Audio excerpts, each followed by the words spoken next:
Okay, class, please settle down. Hi, I'm Joey Diabore. I will be your teacher for today. But before we start, let us have a prayer. In the name of the Father, the Son, and the Holy Spirit. Dear Lord, thank you for the blessing of life and the chance to be here in school today. Lift up the students to you. Please watch over them. Keep them safe. Grant them clarity of mind, strength of challenges, and a calm heart. Help them to grow not just in knowledge, but also in wisdom and kindness. Remind them each day of their work, their potential, and then they are deeply loved. Bless all their efforts and guide them every step they take. Amen. Thank you, Father, the Son, and the Holy Spirit. You may now take your seats. Good morning again. But before we start, we are going to have an icebreaker. I will flash some situations on the screen, and your task is simple. You will need to identify if it's guilty, not guilty, or if it needs more evidence. First situation, can someone read? A student is accused of cheating, but no one actually saw it. Okay. For me, it needs more digging, it needs more evidence. That's correct. It needs more evidence because accusations alone are not proof. Without witness or evidence, it is unfair to declare guilt. Wait lang.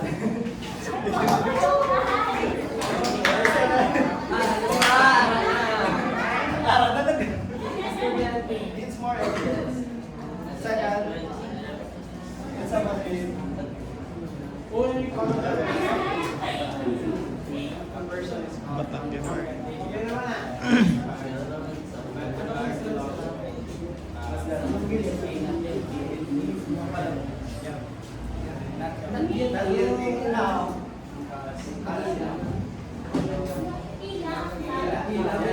That's correct. The person is not guilty because ownership matters. Taking something that belongs to you is not them.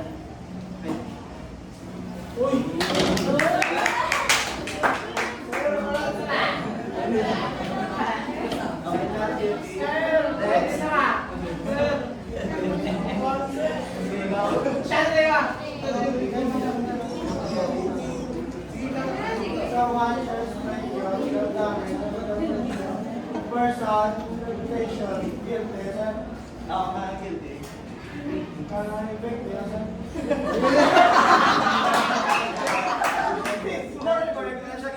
Because spreading false information causes harm and violates ethical and legal responsibility.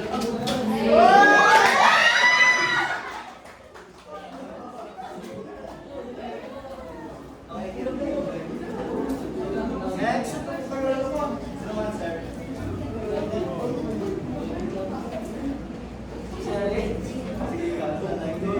A person breaks a rule to help someone in danger. It would be not guilty if stealing someone else, but if stealing according to the law, then guilty siya. Then it needs more evidence.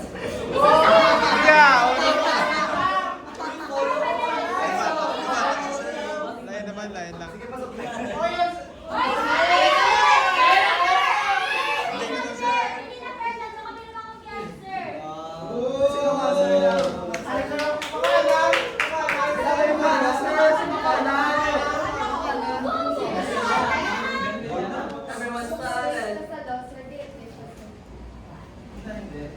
Sige naman.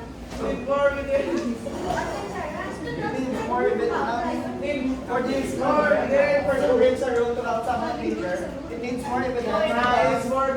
The intention may be good, but the law still matters. But the situation must be examined carefully to balance justice and compassion. So, wala na rin kayo ma-preview sa dali. Ako na sir. Next.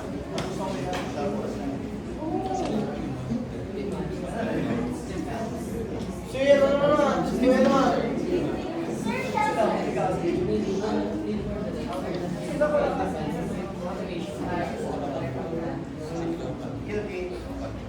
Yes, check ko na lang.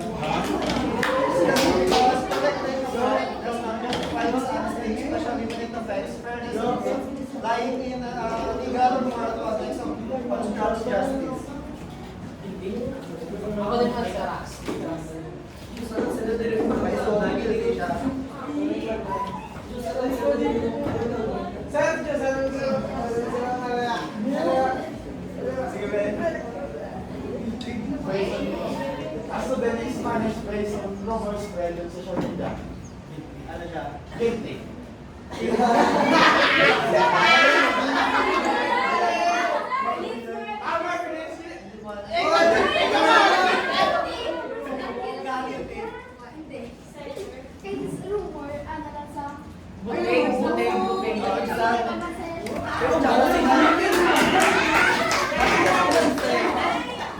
Hindi siya guilty because may rumors are out evidence. Decision must be made based on verified facts, not on online claims or public opinions. Wala na kami guys. May bake pa, sir. Uy, wala na.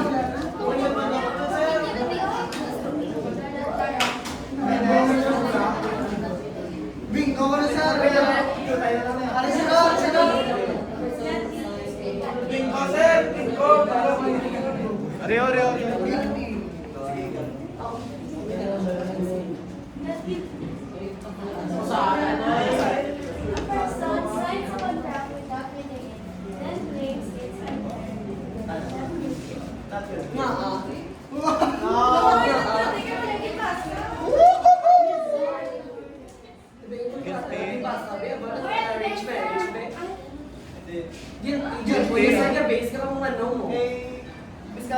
Wala niya ipasa, pero ginsign niya ang contract na ang bills kinasend at ilang responsibility. So, wala naman siya price na rin.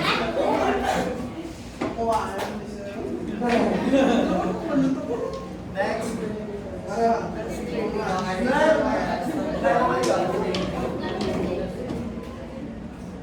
A security guard arrests someone because they look suspicious. Not guilty. Check ba mga nag-guilty ah? Kaya kay gabay sa appearance ng isang katao. Na-judge ang isang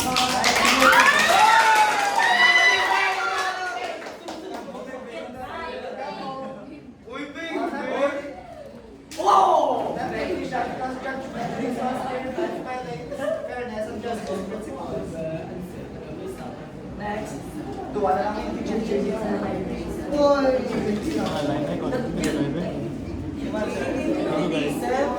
Mag-10. Guilty, sir. Kaya favoritism. Ang teacher dapat equal sa estudyante. So, sir, dapat, equal sa mga estudyante. Hindi sa dapat sa favoritism.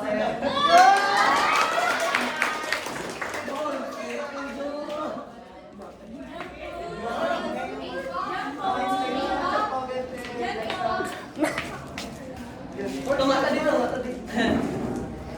Next.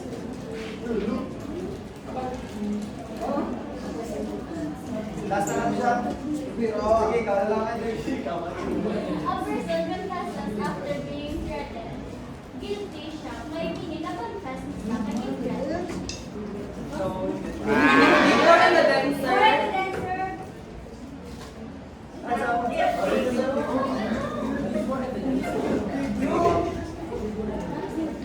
not guilty nga, not guilty. Yes, check na siya. Not guilty. Because for questions are unreliable and unjust, the judiciary requires voluntary and truthful statements. Okay, tapos na icebreaker. Not guilty. Just like in our icebreaker, the Philippine courts listen, examine evidence, and decide who is guilty or not, making sure justice is served fairly for everyone. Today we will explore the Philippine judiciary branch. For our intended learning outcomes, at the end of our discussion, we will be able to identify the role and responsibilities of the Philippine judiciary branch, discuss how the judiciary exercises political neutrality and fairness, and evaluate the performance of the Philippine judiciary as a dispenser of justice and protector of constitutional safeguards to freedom. Judicial. The judiciary branch is the part of the government that interprets the laws and makes sure they are fair, and it is led by the Supreme Court, which is the highest court in the Philippines. One of the most important powers of the judiciary is judicial review. This means the courts can declare acts of Congress or the President unconstitutional if someone ang Congress or ang President may pinapasa nga law, tapos wala siya yung base sa ato niya Supreme Law or Constitution sa Philippines. It means kaya sa Supreme ay sa judicial branch nga pwede na siya na iba-iba wala or palagay nila. Next slide. This is the judiciary branch. First, the Supreme Court, ang siya nasa highest court sa Philippines, the Court of Appeals, Legal Bayan, Court of Tax Appeals. Next is regional courts, areas, district courts, metropolitan trial courts, under some RTC, municipal trial courts in cities, municipal trial courts. Next is, there are three kinds of courts in the Philippines. First, the Supreme Court, regular court, quasi-judicial court. Can someone read?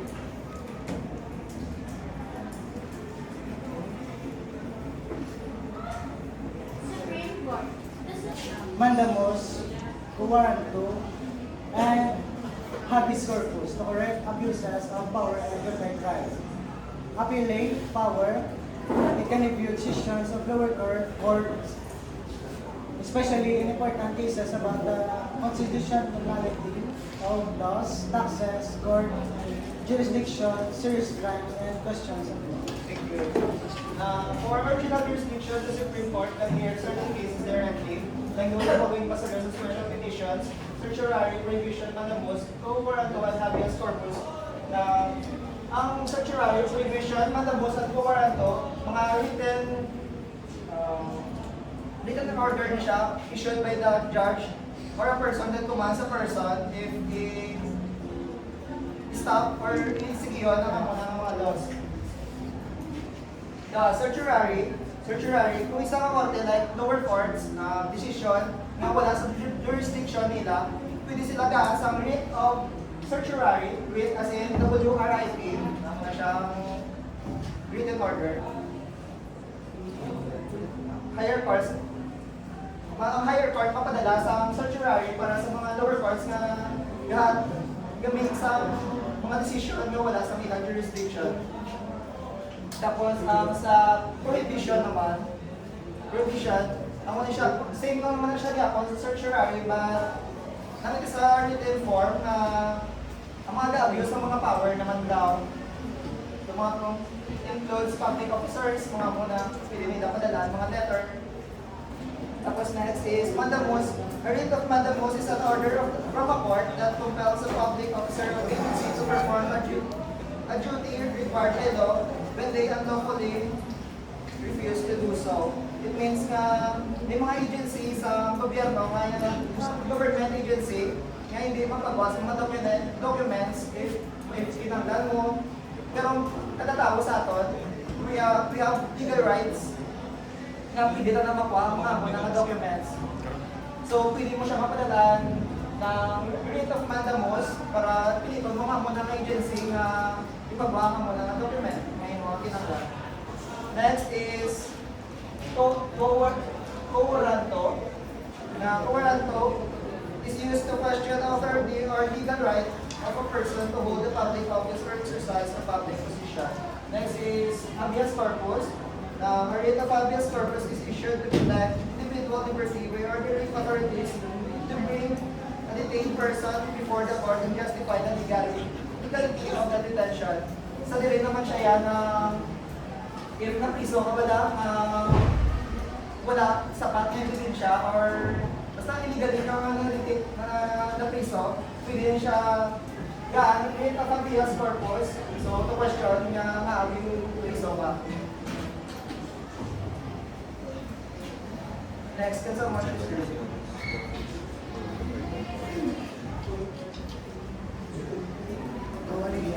so, okay, nasa mo. Temporary judge assignment. The courts will temporarily assign judges to other courts for public interest, but not for more than 6 months without their consent. Change of venue. It can move trials to a different location to prevent bias and ensure a fair trial. Rule-making power. The court can create rules for courts covering procedures, rights, legal practice, and free legal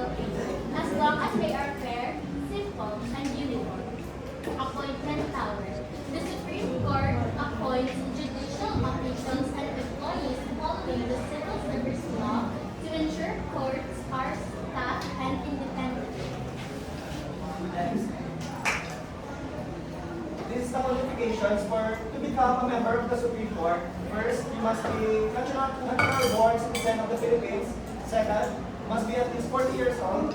Third, must have been judge of a lower court or practice law in the Philippines for at least 15 years.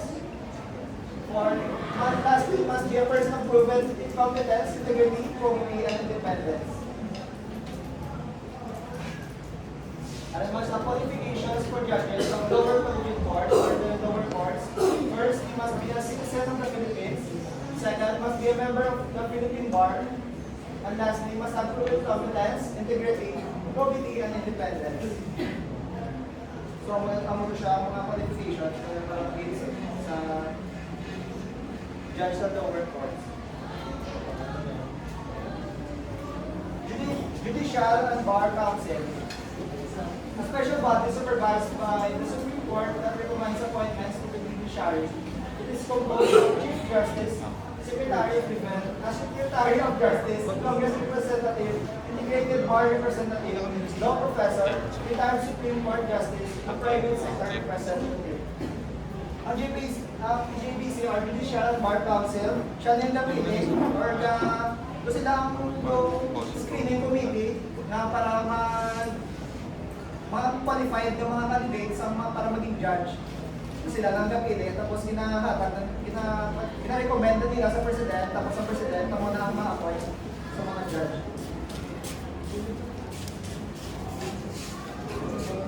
That's all I'm going regular courts.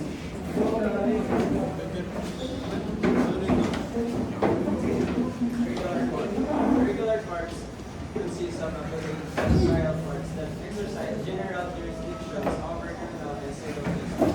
Appellate court, a court that reviews decisions of lower courts to ensure the law was correctly applied. Trial court, a court that hears cases for the first time, examines evidence, and decides the outcome. So, ang trial court, really siya first for mga hearing, ang dinili ka ba mga evidence, mga witness, dinili ka naman yan ang mga witness. Tapos, ang sa appellate court naman yan, siya lang niya review if check to ang decision niya kubra sa mga niya trial court. Court of Appeals.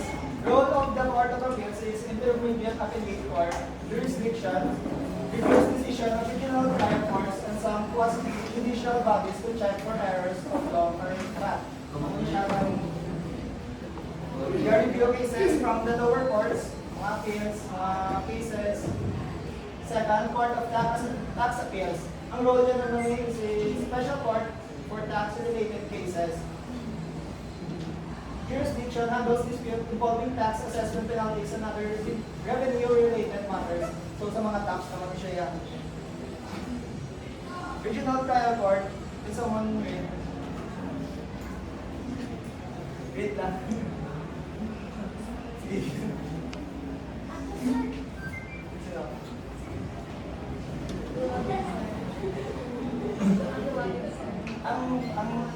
Regional RTC lang. Role. Trial court of the national jurisdiction, very serious criminal cases, large civil cases, family cases, and the So sa regional trial court naman siya, dahil naman yung mga serious cases, if 6 years guys, ang imo mga sa case mo, if ang imo nga sentence, may chance ka matapos 6 years, dali ka dito sa regional trial court. Pero if below sa 6 years, sa municipal trial court, yun naman ay tribunal. Pero i-discuss mo later. Next, ombudsman.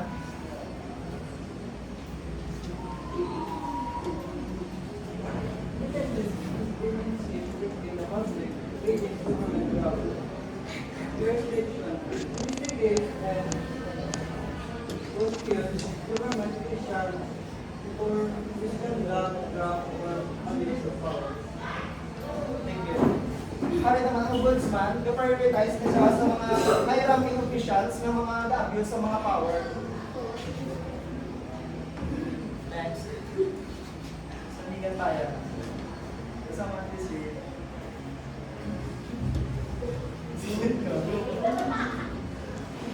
Sandigan Bayan. Role. Special Court for Government Corruption Cases.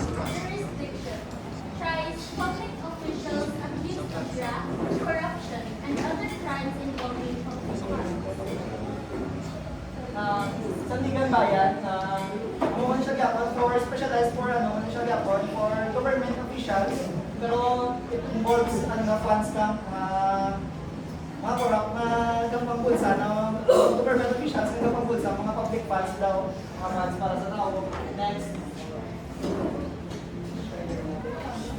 Sharia courts, role, Islamic law, jurisdiction, divorce, marriage, inheritance, and other personal law cases for Muslims in the Philippines. Thank you. Kung sa Sharia courts naman siya yan, sa mga Muslim naman siya yan, sa mga place ng mga dominant ng mga Muslim lang. Tapos, di ba, para siya sa hados, marriage, divorce, inheritance, di ba, may Muslim yan lain ng hidayang kapatating, kaya sila ilangan do. Next. Next. So, sa regular courts, sa mga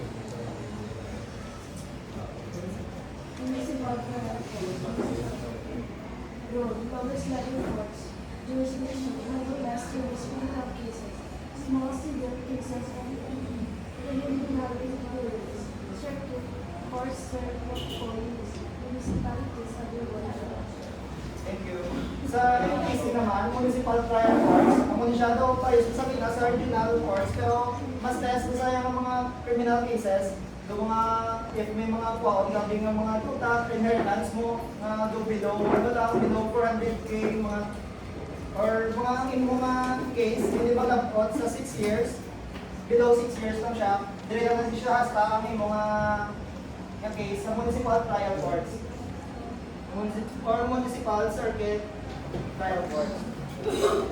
Next is the quasi-judicial court. The quasi-judicial bodies are administrative agency granted by law the authority to hear, investigate, and decide specific type of cases. Although they are not courts, they perform court-like functions to ensure speedy and expert resolutions of disputes. Actually, hindi siya court, pero mga agency isang nakabulig sa na para mapadasin, ma-settle ang mga disputes, mga gagmay ng mga problem, dami mga specific agency, kailangan, for example, na ipahalin, illegaling na ipahalin sa inubra, na wala man evidence na pwede man siya dalol sa NLRC or DOLE. Ang NLRC is National Labor Relations Commission, na pwede mo na siya mapadala, ay mga sample sa, mga agency, sa DOD. Sa one day,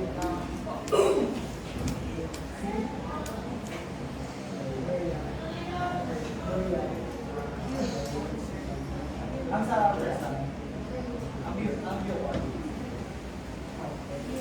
Bureau of Corrections.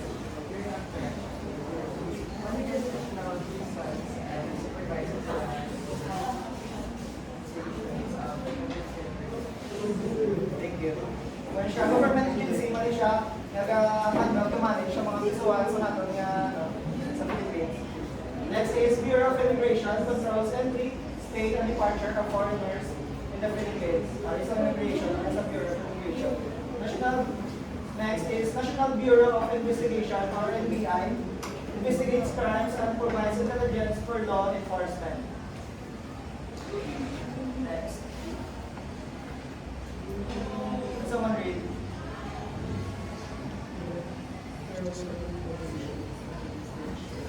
Information Administration, PPA, oversees foreigners and commissioners helping their reintegrating into society.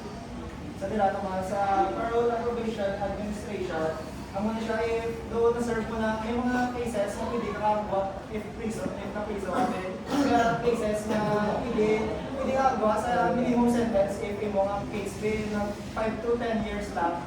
Tapos kung well-behaved kami sa susunod, sa pisuan, may chance na higaan ka, chance maging may probation. Next is Presidential Commission on Good Government. Can someone read? Presidential Commission on Good Government, or PCGG, recovers ill-gotten wealth and investigates corruption. Ano sa mga government officials naman siya yan. Next is Public Attorney Office, PAO provides free legal service to indigent citizens. Among siya if wala ka money or may na-face ka ng mga criminal cases or civil cases, pwede ka mabulig sa public attorney's office. Next is Office for Alternative Dispute Resolution or OADR, facilitates mediation and other non-litigation ways to settle disputes. Next, someone did. Ang sa Office of Governmental for Council. Office of the Government Operating Council, also known as OGCC, represent government-owned operations in legal matters. Next naman, Office of the Solicitor General, or OCG, represents the government in legal proceedings, especially the Supreme Court. next last na nila. Last of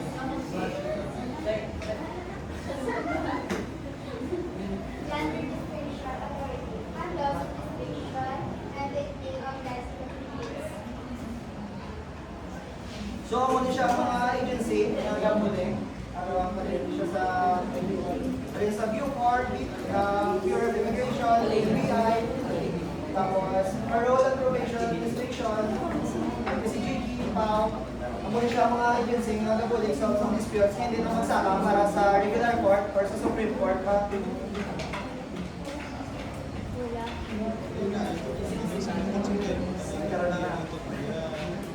So, the Philippine Judiciary Branch serves as the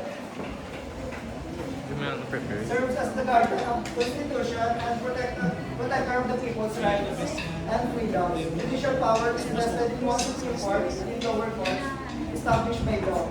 Enabling the judiciary to interpret laws, resolve disputes, and ensure that acts of legislative and executive branches conform to the Constitution through the power of judicial review.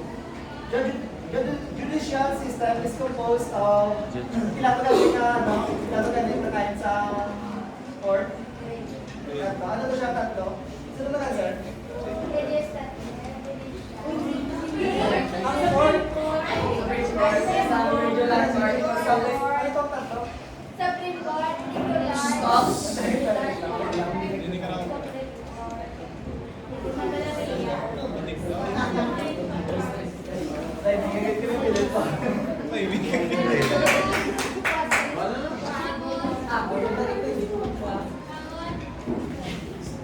Now, furthermore, the qualifications of the judges of justice along with the role of judicial and bar council is recommending appointments, health insurance competence, neutrality within the jurisdiction. Overall, the Philippines judiciary plays a vital role in maintaining justice, promoting accountability, and protecting constitutional rights of democratic society. So for next, mag-quiz na lang.